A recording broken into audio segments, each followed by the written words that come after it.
Beto Largman, aqui diretamente do Rio ETEC, do nosso stand da Band News FM. A gente está começando os trabalhos do último dia da Re-Innovation Week, esse evento maravilhoso, e começamos bem. Começamos com Gabriel Paes Leme, que vai falar sobre esse fenômeno, né, os desdobramentos, né, já não é um fenômeno novo, mas é um fenômeno assim, que já veio para ficar, dos influenciadores. Ele é da Play 9, uma empresa que se especializou nisso, entre outras coisas, vai falar um pouquinho, né? Mas também queria saber dessa ação que vocês fizeram nas Olimpíadas com micro-influenciadores, é isso?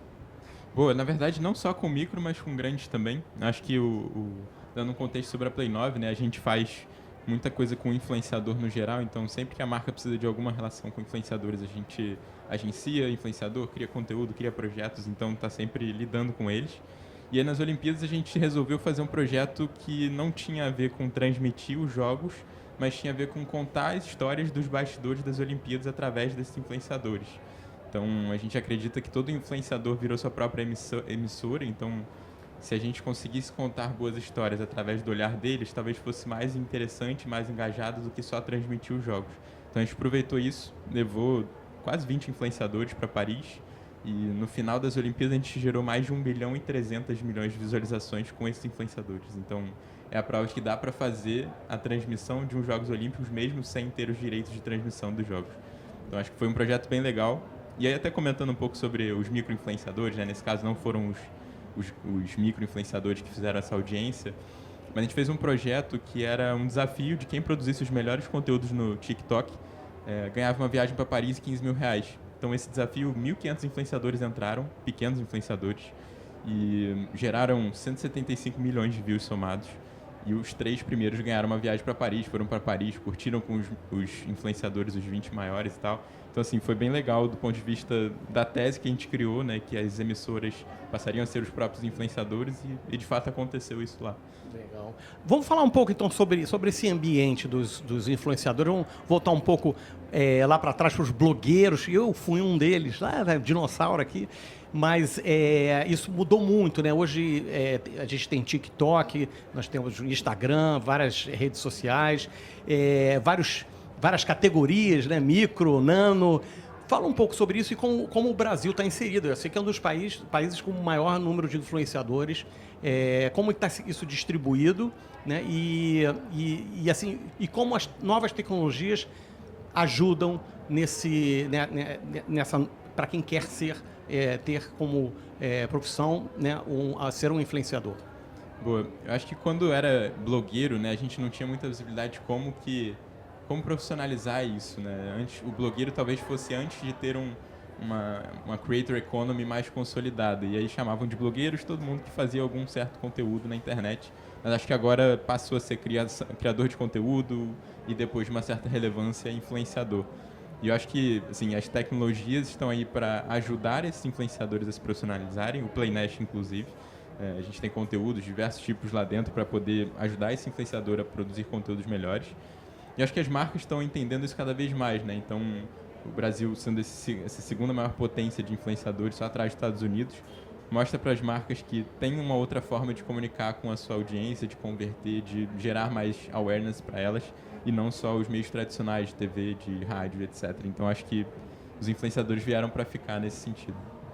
Bacana. Vou falar agora sobre comunicação. Eu sou jornalista, eu já trabalhei na assessoria de imprensa, em relações públicas, e é um desafio, né, para as equipes, né? Normalmente, a assessoria de imprensa, a gente mandava um release para os jornalistas, e porque os grandes veículos de comunicação, e eram poucos, eles que detinham o poder do público. Hoje você tem influenciador aí, um Felipe Neto aí com mais poder de fogo ou mais audiência do que muita empresa grande e multinacional.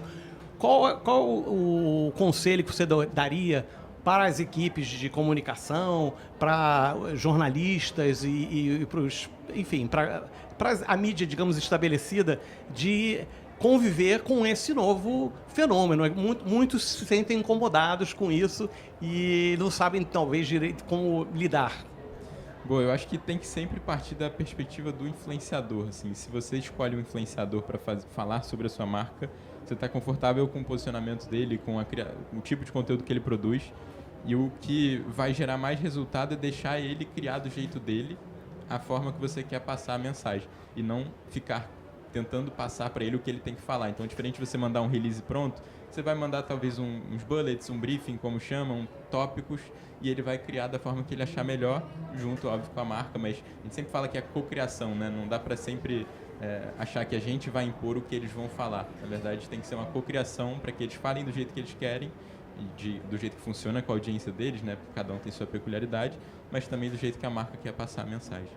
Agora eu vou dar uma provocada aqui, porque eu tenho estudado bastante sobre isso e tenho visto algumas críticas ou alguns prognósticos de estudiosos falando que a era dos influenciadores talvez estivesse já no seu topo e estivesse entrando numa decadência porque já não vai ter mais como influenciar, todo mundo vai influenciar o outro, então não vai ter mais como aumentar o público dos influenciadores. Como vocês veem isso? Que momento a gente está vivendo? E quais são as áreas onde os influenciadores têm mais assertividade, tanto do ponto de vista como geração de conteúdo, quanto de fazer esse conteúdo valer dinheiro? Uhum. Voltando lá no início, eu acho que a gente vai se tornar influenciador. Todo mundo vai se tornar influenciador. Então, partindo dessa premissa, sim, alguns vão perder relevância e outros vão manter relevância. Vai se manter relevante quem conseguir provar mais valor para as pessoas. Mas a gente acha que vai ter sempre, cada vez mais, criadores de conteúdos e que quem vai ficar lá, e talvez seja isso que você está falando de perder relevância, em declínio e tal, são os que conseguirem se consolidar melhor. Mas a gente vai estar sempre falando com mais pessoas. Então, eu posso influenciar meu núcleo de 100 pessoas. Eu vou ser um influenciador se eu estiver passando credibilidade para elas sobre algum assunto. Então, a gente acredita muito que todo mundo tem esse poder de se tornar influenciador, mas não necessariamente ter uma relevância, uma autoridade tão grande sobre os assuntos quanto alguns grandes vão continuar tendo. Certo. A gente está nesse evento, Rio Innovation Week, evento de inovação. Vocês têm lá uma área, né, que a sua, acho que, né? E quais são os outros projetos que são mais ligados à inovação? O que vocês estão usando de inteligência artificial? Bom, então a gente tem um projeto, que não necessariamente mais um projeto, uma plataforma, é o PlayNash. Hoje tem mais de 15 mil micro-influenciadores lá dentro e a gente ajuda eles a se profissionalizar, então com capacitação de conteúdos educativos mesmos que a gente criou. Então, desde pessoas especialistas sobre os assuntos, desde influenciadores do mercado, vão lá no nosso estúdio, gravam e a gente coloca dentro dessa plataforma.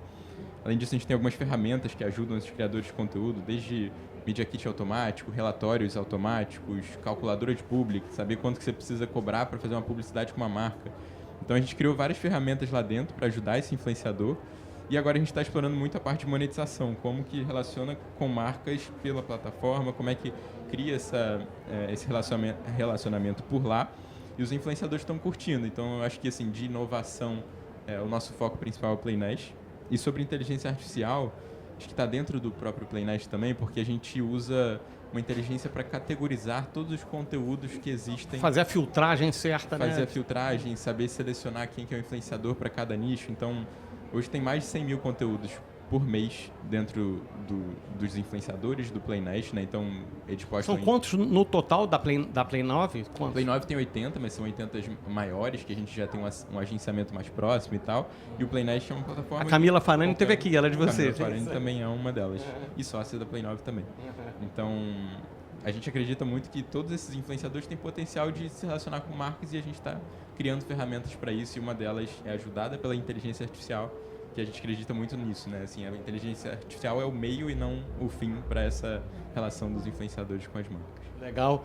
Pô, conversei com o Gabriel Paes Leme. Obrigado mais uma vez pela sua participação aqui no Rio Innovation Week, aqui no Rio ETEC. E a gente volta já já.